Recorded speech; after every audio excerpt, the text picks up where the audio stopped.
So in 3 weeks' time, you're going to have to be submitting your literature review. But before that, we wanted to make sure that you had a good amount of time and a clear explanation about what's expected from this assignment. This assignment is going to be done individually, and it is worth 20% of your final mark, which means that it is a pretty substantial assignment. It should be about 5 to 6 pages, double-spaced, and we ask that you use APA style in referencing your sources. Now, if you are a stickler for a completely different style, like Chicago style or what have you, that's fine. You can use that, just be consistent, but APA is the standard in community economic and social development. It is due June 29th, so it is recommended that you get an early start on this assignment because it is pretty substantial. Now, in the past, literature reviews that you might have done for other classes might have just kind of taken the form of an essay, but in original research, they really serve a different kind of purpose. Now, that purpose is really to demonstrate how you have built on the work of others, to address opposing views or hypotheses while giving yourself the space to demonstrate that your perspective is more accurate or informative, or why you believe what you believe, and to demonstrate the gap in knowledge or the community need that you're trying to fill with your research. Now, in demonstrating how you've built on the work of others, this is where you're going to read about your research topic, especially from scholarly sources, and discuss what you have read while attributing credit to authors of what you have read. What we mean by this is that every time that you bring in an idea that you take from another author, you cite that author, and that's where the APA style comes in. In terms of addressing opposing views, you might not necessarily have opposing or contradictory views in the literature that you're exploring, depending on your research topic. If you do, though, addressing those opposing views could take anywhere between one sentence to several pages, depending on the simplicity or the complexity of your own argument. So it's not so much that we say, spend 1 or 2 paragraphs here. Really just base it on the complexity of your argument. If it's something that can be expressed in a single sentence, express it in a single sentence, so long as it's appropriate. Now, another aspect of this is determining if there's anything that you disagreed with among the sources that you've consulted, among that research that's relevant to your topic. And if so, why is it that you disagree with it? What's your reasoning? The last purpose, as we mentioned earlier, is to demonstrate that gap in knowledge. This is really to answer that question, what's unique about what you want to do? If you're just redoing research that somebody has done before, that's not original research. There's not much point to it. Now, what might make your research original could be some aspect of the topic. Maybe it's more specific. It could be something about the methodology, like if you're engaging community in a different way than has done before. Or it could be an application of a theory to a unique circumstance. Or it could be as simple as, this kind of research has been done before, but it hasn't been done in this community. We want to see what the local context is like. Or it could be that this research was done before. We want to see if 10 years later, things are different now. That's an original dimension of that research. So we mentioned scholarly journal articles before. Now, that's going to be a major source for you in trying to identify that past research that's been done about your topic. And the best source or the best place to start to look for those scholarly journal articles is through the Wishart Library. But there is a bit of a glitch with the search engine. So I want to walk you through that process so that we can see the glitch in action. You can see how to get around it, so that you can get your the research results that you need. So we're going to go to the Wishart Library now. We're going to go to the Journals tab here, and now we're going to search for a broad topic. We're going to start with, let's talk about housing, and in particular, maybe housing for mothers with children. Here we go. And just a reminder too that if you want to search a phrase, you can put it in quotation marks like this, mothers with children. So it's searching the phrase mothers with children as opposed to each of these words in isolation from each other. We'll just put all of them in quotation marks just so that we can differentiate the words that are being searched singularly from those that are being searched together.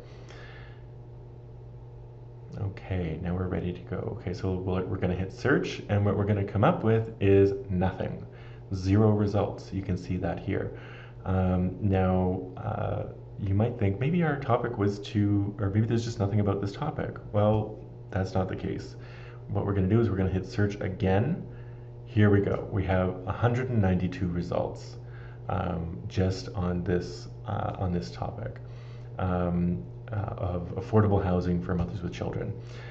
So you can see that there's a lot of more resources than you first see. Now you might also be thinking, how do I sort through 192 sources? Because you're not going to have time to read 192 articles. The first thing to consider is what's actually available to you. And so we start with those articles that we can actually access, those that have this blue button of the PDF download, as opposed to ones that maybe are in a journal that can be accessed somehow. These ones we know are available right now. So we're going to take a look. Here we go. So now we have this article on domestic violence and housing. This first paragraph here, this is the abstract. This is what we call the abstract. It's basically the summary of what this article is about, and it also gives us some of the findings, so we can have a better understanding of whether it's actually worth our time to read and if it's relevant to our research topic. Now, don't worry about having spoilers and that kind of stuff. Reading academic articles isn't like watching Netflix. It doesn't really matter if you spoil the ending for yourself. In fact, it's probably the best way to make sure that you were actually making good progress on sorting through all this massive amount of research that we have to go through. Now, of course, you don't have to read hundreds of articles, but we do want you to read at least in the double digits of different sources. Moving on from the purpose, let's look at the structure. So the first thing that your literature review should include is an introduction, and that should include the general background information about your research area, identifying and expanding on the community need that you're trying to address, and also any specific research questions.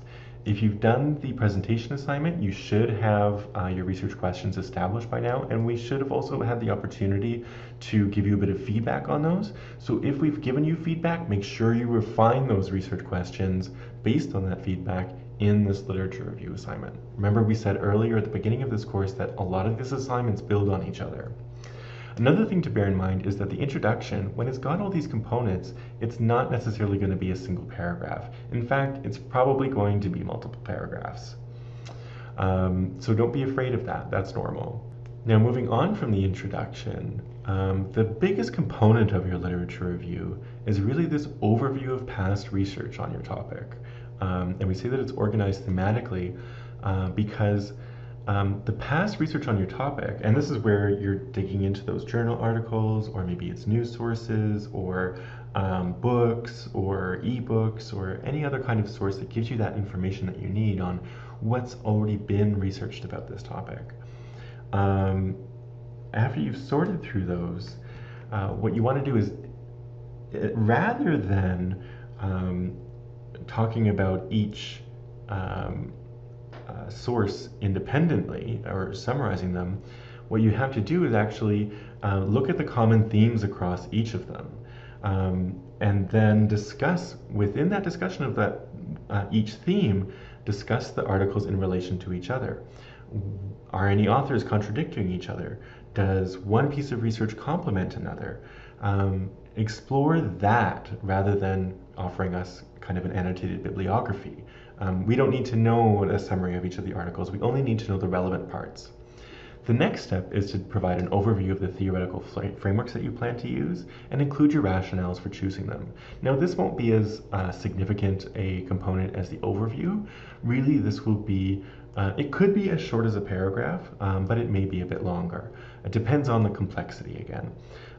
If you are taking the research before theory approach, you're using grounded theory. And so make sure that you cite those sources that we talked about earlier in this course about grounded theory. And you can also search for new ones as well, and reference those in the sections about theoretical framework. If you are talking about another kind of theoretical framework, like feminist theory, Marxist theory, or an indigenous research paradigm, again, cite your sources and make sure that you relate it back to your topic. Now, the last thing is a summary. And this can be relatively short. This can be a single paragraph. It might be 2 to 3, but it's kind of self-explanatory. Basically, you are doing an overview of each of these components. Again, relating it back to your general research topic and the community need that you're exploring. Okay, so as you can see, the literature review is a bit like an essay in that it builds an argument in some respects about the research that's been done and why your research and your approach is an important one. But it's also different from traditional argumentative essays in important ways. The number one being that it's not meant to stand alone necessarily. In fact, it's going to be a component of your research proposal that provides that overview of the research on your topic. Remember that it's going to really focus on the themes of that literature. It's not going to be discussing each of those articles or sources independently of one another, as I mentioned earlier. Now, there's a few other requirements for the literature review, namely that you can remember to use a variety of sources, including those academic articles, but also you can use media articles, books, research reports, financial reports, annual reports, whatever is useful to the questions that you're really asking, your research questions. Now, for the purposes of practice, though, we are asking that you have to cite at least 5 academic articles, 1 ebook, and 4 web-related sources. Now, those web-related sources can be those things like annual reports, that can be a website of some kind, and they're really good for looking at the background information. They're better in that first few paragraphs, those introductory paragraphs where you're setting the foundation. For things like the themes of the research, those you really want to be more academic sources or sources from your communities if you're using an indigenous research paradigm. Now, ebooks are also available through the Wishart Library.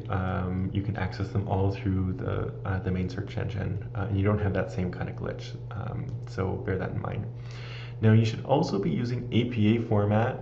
If you don't know what that is, go to this website. It's the Online Writing Lab at University of Purdue, or you can go there by a keyword search of searching Purdue OWL APA, and the first site that pops up is the one that you need. If you are on campus in Sault Ste. Marie, you can also visit the Learning Center, or you can pop in and visit myself or Lauren. Remember that our office hours are, well, Lauren's office hours are Wednesday afternoons and mine's are Thursday morning. You can also phone us or email us if you have any particular questions. So with that, we want to wish you good luck on your literature review and all your future assignments. And remember, don't hesitate to get in touch with us if you have any questions, whether it be about this assignment or another one that's upcoming.